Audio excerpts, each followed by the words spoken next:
ನಮಸ್ಕಾರ ಸ್ನೇಹಿತರೆ. ಹಳೆ ವಿಚಾರ ಹೊಸ ಆಚಾರ.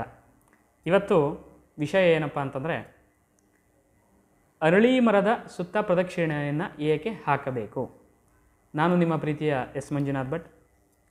ನೋಡಿ, ಅರಳಿ ಮರದ ಸುತ್ತ ಪ್ರದಕ್ಷಿಣೆಯನ್ನು ನಮ್ಮ ಹಿಂದಿನ ಕಾಲದವರು ಹಾಕ್ರಿ ಅಂತ ಯಾಕೆ ಹೇಳ್ತಾ ಇದ್ದರು ಅಂತಂದರೆ, ಅದರಿಂದ ಒಳ್ಳೆಯ ಪ್ರಾಣವಾಯು ಸಿಗುತ್ತೆ. ಅರಳಿ ಮರಕ್ಕೆ ಪ್ರದಕ್ಷಿಣೆ ಹಾಕೋದ್ರಿಂದ ನಮಗೆ ಒಳ್ಳೆಯ ಆಮ್ಲಜನಕ ಸಿಗುತ್ತೆ, ಒಳ್ಳೆಯ ಪ್ರಾಣವಾಯು ಅನ್ನುವಂಥದ್ದು ಸಿಗುತ್ತೆ. ಅದರಿಂದ ನಮ್ಮ ಉಸಿರಾಟ ಸುಗಮವಾಗ್ತದೆ, ನಮ್ಮ ರಕ್ತ ಶುದ್ಧಿಯಾಗುತ್ತೆ, ನಮ್ಮ ಮೆದುಳಿಗೆ ಒಳ್ಳೆಯ ಪ್ರಚೋದನೆ ಸಿಕ್ಕಿ ನಮ್ಮ ಮೆದುಳಿಗೆ ಒಳ್ಳೆಯ ರಕ್ತ ಸಂಚಾರಗಳಾಗಿ ಒಳ್ಳೆಯ ವಾಯು ಸಂಚಾರ ಇತ್ಯಾದಿ ಎಲ್ಲ ಆಗಿ ಒಳ್ಳೆಯ ಆಮ್ಲಜನಕ ನಮ್ಮ ಮೆದುಳಿಗೆ ಪೂರೈಕೆ ಆಗ್ತದೆ. ತನ್ಮೂಲಕ ನಮ್ಮ ಮೆದುಳು ಒಳ್ಳೆಯ ಕೆಲಸ ಮಾಡುತ್ತಂತೆ. ಮತ್ತು ಇನ್ನೂ ಏನಪ್ಪ ಅಂತಂದರೆ, ಇನ್ನೂ ಹೆಚ್ಚಿನದಾಗಿ ಯಾರಿಗೆ ಮಕ್ಕಳಾಗಿರಲಿಲ್ವೋ ಅವರಿಗೆ ಹೇಳ್ತಾ ಇದ್ದರು, ನೀವು ಅರಳಿ ಮರ ಸುತ್ರಿ ಅಂತ. ಯಾಕಂತಂದರೆ ಅವರಿಗೂ ಕೂಡ ಅದನ್ನು ಮಾಡೋದರಿಂದ ಅವರ ದೇಹ ಸಂಪೂರ್ಣ ಆರೋಗ್ಯಕರವಾಗಿದ್ದು ಸಂತಾನೋತ್ಪತ್ತಿಯ ಅಂಗಗಳು ಚುರುಕಾಗ್ತಿದ್ವಂತೆ.